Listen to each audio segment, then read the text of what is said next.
সুপ্রিয় দর্শক, আপনাদের প্রিয় অনুষ্ঠান জীবনের গল্প নিয়ে সেই বিথি আপুর কাছে আবারও আসলাম। আসলে বিথি আপুর বেলায় বারবার এরকম হচ্ছে কেন আসলে আমরা বুঝতে পারছি না। তো তারপর আমরা বিথি আপুর সঙ্গে কিছু কথা বলবো। আসসালামু আলাইকুম আপু। ওয়ালাইকুম আসসালাম। কেমন আছেন আপনি? জি আলহামদুলিল্লাহ ভালো আছি, আপনি ভালো আছেন? জি ভালো আছি আপু। আপনার বেশ কয়েকটি ভিডিও ছাড়লাম, এখনো কোনো সাড়া পেলাম না।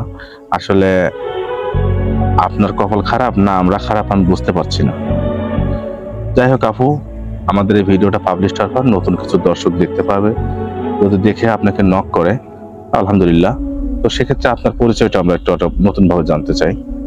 আপনার মানে দেশের বাড়ি কোথায়? নাটোর।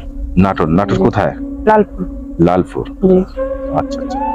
যাই হোক আপু, আপনাকে ধরেন প্রবাসী ভাইরা, অনেক ভাইরা আছে প্রবাস জীবন কাটাইতে কাটাইতে ধরেন 30+ হয়ে গেছে, 40-এর কাছাকাছি বয়স।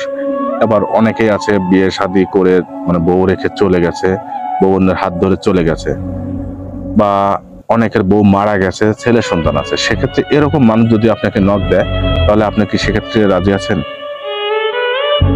অবশ্যই তার বউ যদি থাকে তার অনুমতি লাগবে। সে যদি কোনো কারণে অনুমতি দেয় বা সে যদি অসুস্থ হয়, তার স্বামী তার সংসার যদি না সামলাতে পারে, সেক্ষেত্রে আমি রাজি। কিন্তু সে যদি এরকম পরকীয়া করে, এরকম লোক আমার লাইফে আমার দরকার নেই। সুন্দর কথা বলেছেন। আসলে সুপ্রিয় দর্শক, যারা আমার এই ভিডিওটা দেখছেন শুনতে পারলেন, আপুটি আসলে এরকম কোনো মানুষকে বিয়ে করবে না যদি তার বাড়ি থেকে অনুমতি নিতে পারে, বউ অসুস্থ আছে বা বয়স বেশি হয়েছে, তাতে কোনো সমস্যা নেই, মানুষটা ভালো হলেই চলবে। দেখুন আপু, তোমার শিক্ষাগত যোগ্যতা কতটুকু? জি আমি ক্লাস 10 পর্যন্ত লেখাপড়া করছি। ক্লাস 10 পর্যন্ত পড়াশোনা করেছো। আচ্ছা, তোমার বাবা মা কেউ আছে? আমার বাবা মা কেউ নাই, সৎ মার ঘরে মানুষ হয়েছি, সে অতটা মানে কেয়ার করে না। সৎ মার ঘরে বড় হয়েছে, তার কারণে অতটা কেয়ার করে না। প্রিয় দর্শক, শুনতে পারলেন আসলে একটা মানুষ যদি সৎ মায়ের ঘরে বড় হয়, তার জীবনটা যে কত কষ্টের আর বেদনা হয়, একটা যে মানে এরকম লাইফটা পার করেছে সেই জানে। হয়তো আমার এই ভিডিওটা এরকম অনেক মানুষই দেখবেন, দেখার পর হয়তো চোখের পানিটাও ধরে রাখতে পারবেন না।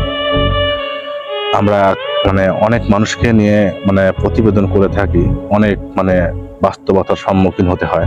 যাই হোক, আমরা স্ক্রিপ্টটা বেশি বাড়াবো না, আমরা অল্প কথাতেই শেষ করব। আপু, তোমার তো কোনো ফোন আছে? না, আমার কোনো ফোন নেই। ফোনের ব্যবস্থাটা হয় না।